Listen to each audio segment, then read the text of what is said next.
Assalamualaikum warahmatullahi wabarakatuh. Perkenalkan, nama saya Mila Nurfahla dengan NPM 2018 015 00 749. Pada kesempatan kali ini saya akan menjabarkan hasil observasi konseling populasi khusus kekerasan pada anak.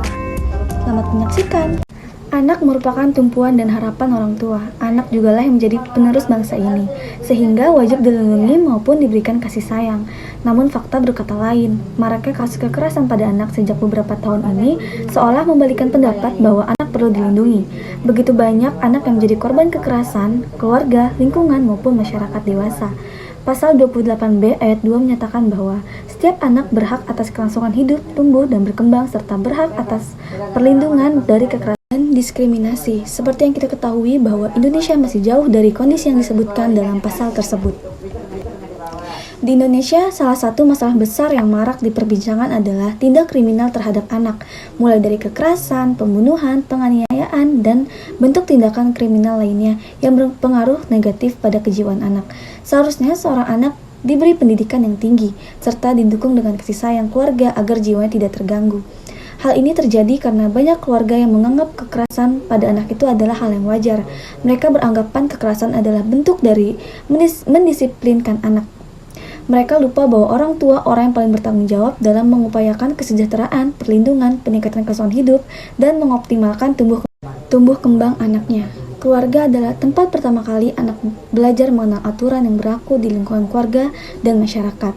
Kekerasan terhadap anak dapat diartikan sebagai perilaku yang sengaja maupun tidak sengaja, yang ditujukan untuk mencederai atau merusak anak, baik berupa serangan fisik maupun mental.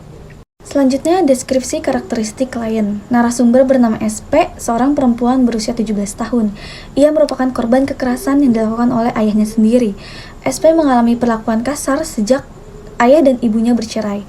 SP mengalami kejadian kasar tersebut selama 6 bulan sejak ibunya meninggalkan rumahnya. Karena ibunya itu tidak tahan oleh perlakuan kasar ayahnya. SP juga sering merasa tekanan batin dan merasa kesepian dikarenakan hanya tinggal berdua oleh ayahnya. Kasus kekerasan yang terjadi pada SP baru diketahui setelah ibunya berkunjung ke rumahnya untuk mengajak SP pergi bersamanya. Ketika itu ibunya terkejut melihat anaknya dalam keadaan yang mengenaskan dengan banyak luka di tubuhnya. Luka tersebut berasal dari gagang sapu yang dipukul oleh ayahnya. Saat melihat keadaan anaknya seperti itu, ibunya langsung bergegas membawa SP ke puskesmas terdekat. Saat berada di puskesmas, SP langsung diperiksa dan betapa mirisnya ketika tahu kalau ada tulang rusuk yang retak karena pukulan dari ayahnya. Dan dokter yang ada di puskesmas pun langsung memberikan rujukan ke rumah sakit umum di daerah SP tinggal. Setelah tiba di rumah sakit, SP langsung mendapat perawatan untuk mengobati luka-lukanya. SP juga mendapat penanganan untuk tulang rusuk yang retak. Luka-luka yang ada di tubuh SP berasal dari gagang sapu yang dipukulkan oleh ayahnya. Luka-luka itu berada di punggung, dada, kaki kiri, dan tangan kanannya. Ibunya hanya bisa menangis melihat keadaan anaknya seperti itu. Banyak orang yang menyarankan kepada ibunya untuk melaporkan ayahnya ke pihak yang berwajib atas tindakan kekerasan dalam rumah tangga dan kekerasan pada anak. Ibunya setuju dengan saran yang diusulkan oleh banyak pihak yang prihatin terhadap keadaan SP. Hingga saat ini, pihak yang berwajib masih terus memproses kasus yang terjadi pada perempuan bernasib malang ini yang bernama SP. Ayahnya telah ditangkap oleh polisi karena perlakuan kasar yang dilakukan pada anak kandungnya sendiri. Polisi juga mendapatkan keterangan bahwa ayahnya melakukan itu dikarenakan faktor ekonomi yang dimana ia telah kehilangan pekerjaan. Selanjutnya, permasalahan yang sering muncul. Yang pertama itu masalah psikologis. Di sini klien sering merasa tekanan batin baik secara fisik maupun psikis. Lalu klien juga merasa kesepian. Yang kedua itu masalah ekonomi, yang dimana kehidupan klien berubah saat orang tuanya berpisah dikarenakan ayahnya tidak bekerja. Selanjutnya, analisis kebutuhan klien. Di sini klien perlu dukungan atau support dari orang-orang terdekat. Lalu klien juga perlu mendapatkan penanganan yang serius untuk dirinya. Lalu klien juga membutuhkan pekerjaan untuk bisa memenuhi kebutuhan keluarganya, dan klien membutuhkan rasa aman dari orang sekitar. Selanjutnya, potensi yang dapat dikembangkan. Jika dilihat dari latar belakang SP harus meminta bantuan dari ahli untuk menyelesaikan permasalahannya. SP juga harus meminta dukungan dari eksternal seperti kerabat atau teman dekat. SP juga harus membentuk hubungan yang baik dengan orang lain. SP juga harus memiliki kemandirian untuk digunakan dalam dirinya, yang dimana ia harus melatih dirinya jika terjadi hal yang tidak diinginkan.